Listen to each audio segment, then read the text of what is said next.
As for Governor Romney, he still faces a credibility gap with conservative voters, as big as the tax hikes and fees he imposed on Massachusetts, or as large as the spending increases he made while he was the governor of that state, or as wide as the cost overruns associated there today with the remnants of Romneycare. Today, Romney wants to have it both ways. He insists that Massachusetts' health care program he created is not an epic failure, is not responsible for new taxes, skyrocketing costs, and soaring premiums. But he now claims Romneycare is not appropriate as a national model. The flip-flopper is also a runner from his own failures. Our first guest tonight read Governor Romney's book, No Apology. And the first printing of the hardcover version of that book clearly states the governor's thoughts about Romneycare before the governor had to face conservative voters. Here's what he said, quote, "We can accomplish the same thing for everybody in the country." He was speaking about government-mandated health insurance. When the paperback version of his book came out, that line was gone. When he was running for governor, he called himself a progressive. When he's running for president, he tries to sound like Barry Goldwater. Take a listen. President Obama and I have very different visions of America. President Obama wants to grow government and continue to amass trillion-dollar deficits. I will not just slow the growth of government, I will cut the spending of government. I will not just freeze government share of the total economy, I will reduce it.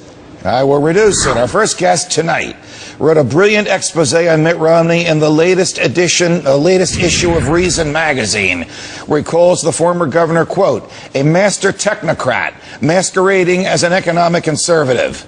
We happily welcome back, as we always do, Reason magazine's Peter Suderman. Peter, welcome back. It's a dynamite piece. It's the cover story. Thanks for having me. You did tremendous research on it, and you really uncovered some remarkable things. How do we know, Peter, which Mitt Romney would show up for work on January 20th, 1913, if he should be elected president?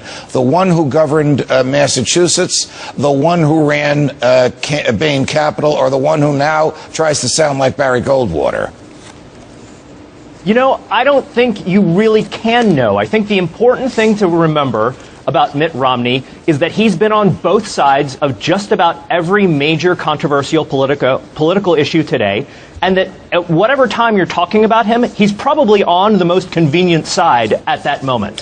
And so whatever's most convenient is what Mitt Romney's going to do. And if you look at his record, he has always just sort of played to whatever group whatever interest group he's trying to please. And right now he's trying to please some Tea Party people and some Republican elites, and he's trying to sort of split the difference between the two. And that's why you have such a sort of internally contradictory, incoherent campaign that seems to lack principle. Let's talk about Romneycare, because to me it would be extremely troublesome if the Republicans nominated someone who stands for the one thing that the president has done that unites Republicans against the president. It may actually take health care off the table if Mitt Romney is the candidate. But shortly after he was governor, in August 2007, he said the following, quote, "We have to have our citizens insured, and we're not going to do that by tax exemptions because the people that don't have insurance aren't paying taxes." He also said in the same year, what you have to do nationally is what we did in Massachusetts. Is there any question in your mind but that as recently as 2007, he was still defending the concept of the government micromanaging health care and compelling you to purchase health insurance?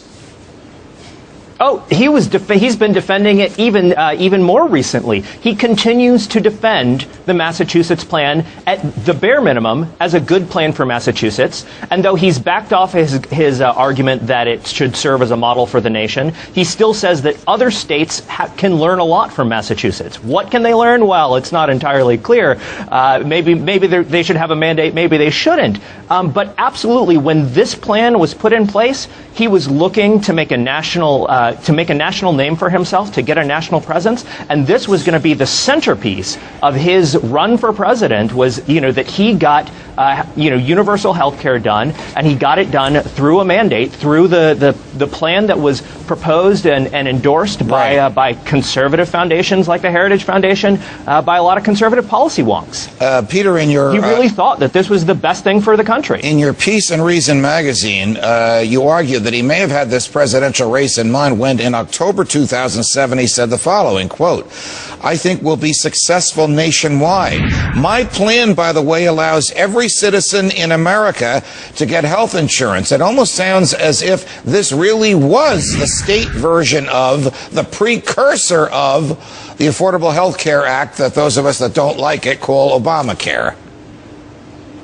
Yeah, listening to Romney defend Romneycare and attack Obamacare, it's really sort of, I mean, you feel like you're listening to somebody with a split personality, because all of the things that he says that are so great about Romneycare are also true about Obamacare. And the defense he makes of Romneycare could basically be a defense of Obamacare. In fact, there's been some videos going around that show that he's basically repeating the president's arguments about Obamacare. He's making the exact same arguments in defense of Romneycare. They are virtually the same plan. Got it.